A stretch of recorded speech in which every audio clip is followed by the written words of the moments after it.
English లో మాట్లాడాలంటే భయమా? మీలాంటి వాళ్ళ కోసమే spoken English personal training classes ఇప్పుడే జాయిన్ అవ్వండి.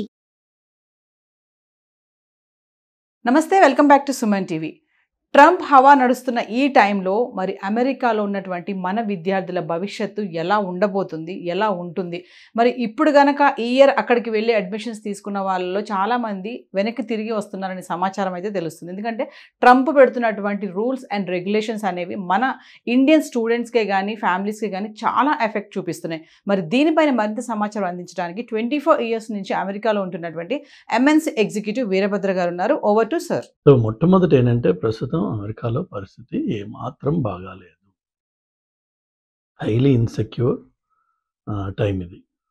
పర్టికులర్గా ఏదన్నా ఇంతకుముందు నేను చాలాసార్లు చెప్పాను, నేను ప్రస్తుతం కాలిఫోర్నియా కానీ లేక రకరకాల కంట్రీస్ నుంచి ట్రావెల్ బ్యాన్ చేయడం కానీ లేక బోర్డర్స్లో ఎవరెవరైతే వీసాలు క్యాన్సిల్ అవుతున్నాయో లేక వాళ్ళని పరీక్షించి మరీ చూస్తున్నారో ఆ ఇబ్బందులు కానీ ఇవన్నీ కూడా మనకి అప్సెట్ చేసే విషయాలు ఇవి. వాటి వల్ల కొంతమంది తీవ్రమైన మనస్తాపానికి గురవడం జరుగుతుంది. సో దయచేసి నా సలహా ఏంటంటే ఇప్పుడున్న పరిస్థితి ప్రకారం ఒకవేళ మీరు ట్రావెల్ చేయాల్సిన అవసరం లేకపోతే దయచేసి ట్రావెల్ చేయకండి. అది విత్ ఇన్ ద కంట్రీ అవ్వచ్చు, అవుట్ సైడ్ ద కంట్రీ అవ్వచ్చు. బట్ ట్రావెల్ అనేది ఎంత రెస్ట్రిక్ట్ చేసుకుంటే మొట్టమొదటి అంత మంచిది. Number 1. Number 2, don't stand out and gain attention. అంటే అర్థం ఏంటంటే మనము ఇండియన్స్ ఇండియాలో పుట్టి పెరిగి ఇక్కడికి వచ్చిన వాళ్ళకి ఈ మాట వర్తిస్తుంది. ఎందుకంటే మనందరం కూడా we are all animals of some old habits.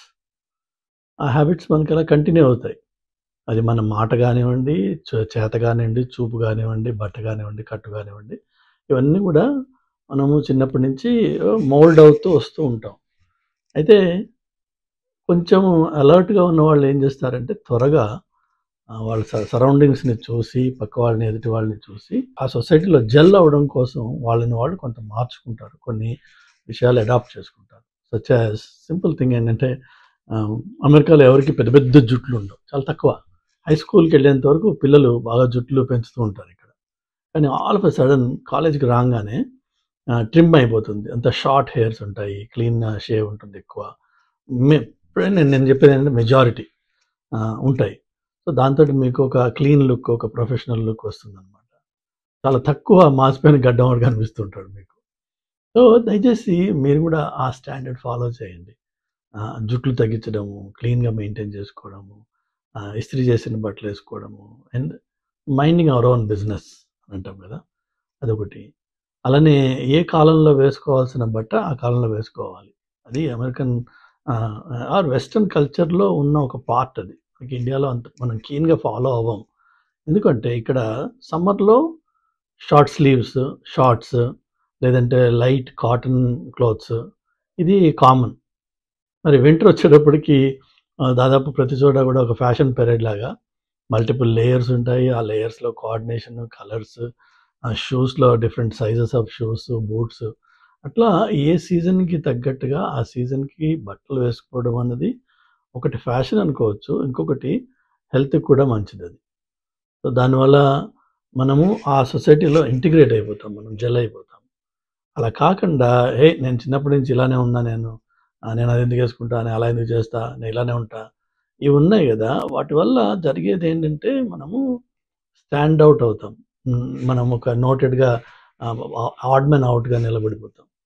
అది ఇంతకుముందు పెద్దగా ఎవరు పట్టించుకోలేదేమో, కానీ ఇప్పుడున్న పరిస్థితుల్లో హేట్ అనేది people have got a licence to express that. మనం స్టాండ్ అవుట్ అయితే ఆటోమేటిక్గా అటెన్షన్ అట్రాక్ట్ చేస్తాం అన్నెసెసరీగా. అండ్ దట్ టు మరి ఇండియన్స్కి ఒక పేరు ఉంది ఇక్కడ ఏంటంటే మనము we are the richest minorities, we make the most money among all the minorities. So దానివల్ల ఏంటంటే కొంత మనం వేసుకునే నగలు అవి కానీ కార్లు కానీ వీటి వల్ల కొంత జలసి ఉండొచ్చు.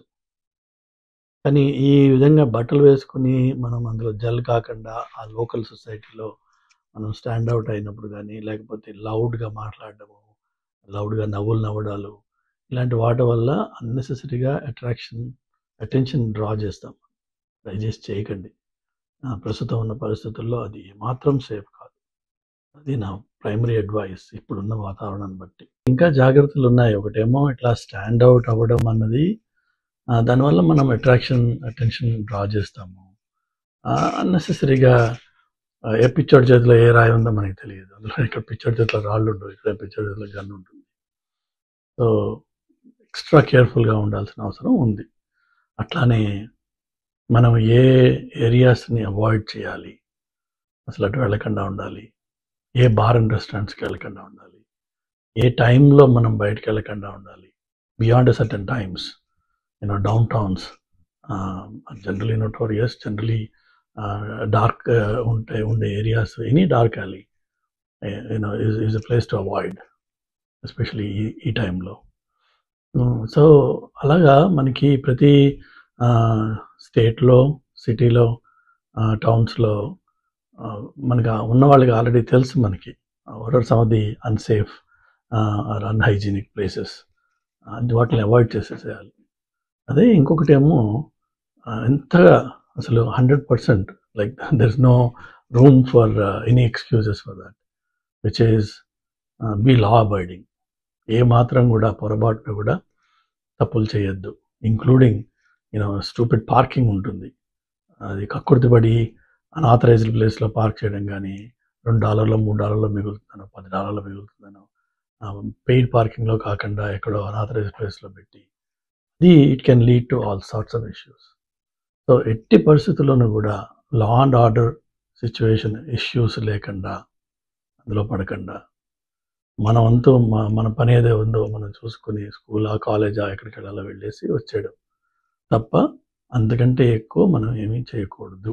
వచ్చే ఈ పరిస్థితి ఈ విధంగా నెక్స్ట్ నవంబర్ వరకు కంటిన్యూ అవుతుంది. జనరల్గా ఏంటంటే అమెరికాలో ఎలక్షన్స్ ఎవ్రీ 4 years వస్తాయి, ప్రెసిడెన్షియల్ ఎలక్షన్స్. కానీ ఎవ్రీ 2 yearsకి కంగ్రెషనల్ ఎలక్షన్స్ వస్తాయి. ప్రెసిడెన్షియల్ ఎలక్షన్ వచ్చిన ఎవరైతే పార్టీ వాళ్ళు గెలుస్తారో, కంగ్రెషనల్ ఎలక్షన్స్ వచ్చినప్పుడు అంటే 2 years తర్వాత generally historically all the time ఆ పార్టీ లూజ్ అయిపోతుంది కంట్రోల్. దాంతో ఎప్పుడైతే కంట్రోల్ లూజ్ అవుతుందో ఆ ప్రెసిడెంట్కి ఉన్న పట్టు తగ్గుతుంది.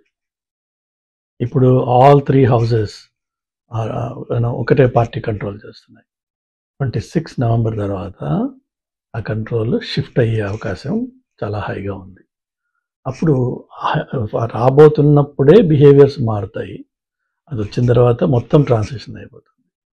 మరి అది వచ్చి ఇది సర్దుకునేటప్పటికి మళ్ళీ 2028 ప్రెసిడెన్షియల్ ఎలక్షన్స్, వాటి క్యాంపెయినింగ్ మళ్ళీ అవన్నీ మొదలవుతాయి. కాబట్టి అక్కడి నుంచి టోన్ డౌన్ అవుతూ వస్తుంది. దయచేసి వచ్చే 18 months కేర్ఫుల్గా ఉండండి, ఎలాంటి ప్రాబ్లమ్స్లో ల్యాండ్ కాకండి, అండ్ ఎలాంటి లా అండ్ ఆర్డర్ ఇష్యూస్ డ్రా చేయకండి. ఏ ఫామ్ ఫిలప్ చేసినా యాక్యురేట్గా, అప్ టు డేట్గా. అలానే ఈ మధ్యన H1లో కండిషన్స్ మారినాయి, వాటిని మీరు ఫాలో అవ్వండి. అలానే స్టూడెంట్స్ ఓన్లీ స్టూడెంట్గా మాత్రమే ఉండండి. ఆపర్చునిటీ దొరికి క్యాంపస్లో జాబ్ చేయగలిగితే జాబ్ కాదు, అసిస్టెంట్స్కి ఏమైనా మనకి ఆపర్చునిటీస్ వస్తే 20 hours చేసుకోండి. అది తప్ప బయటికి వెళ్ళి ఛాన్సెస్ తీసుకోకండి. అది ఏ స్టేట్ అయినా సరే. కొన్ని స్టేట్స్లో కొంత సడలింపు ఉంది అని చెప్పి మనం కొంచెం ఈజీగా తీసుకోవడం జరుగుతుంది కొన్ని చోట్ల. కానీ ప్రస్తుతం ఉన్న పరిస్థితి ఏంటంటే ఐస్ వాళ్ళకి ఫ్రీ హ్యాండ్ ఇచ్చి వాళ్ళ మీద ట్రెమెండస్ ప్రెషర్ పెడుతున్నారు. Minimum 5,000 people per day arrest చేయాలి, పికప్ చేయాలి, జైలు నింపాలి. సో అందులో వాళ్ళకి లెఫ్ట్, రైట్ అండ్ సెంటర్ వచ్చి అటాక్ చేసే అవకాశాలు ఉన్నాయి.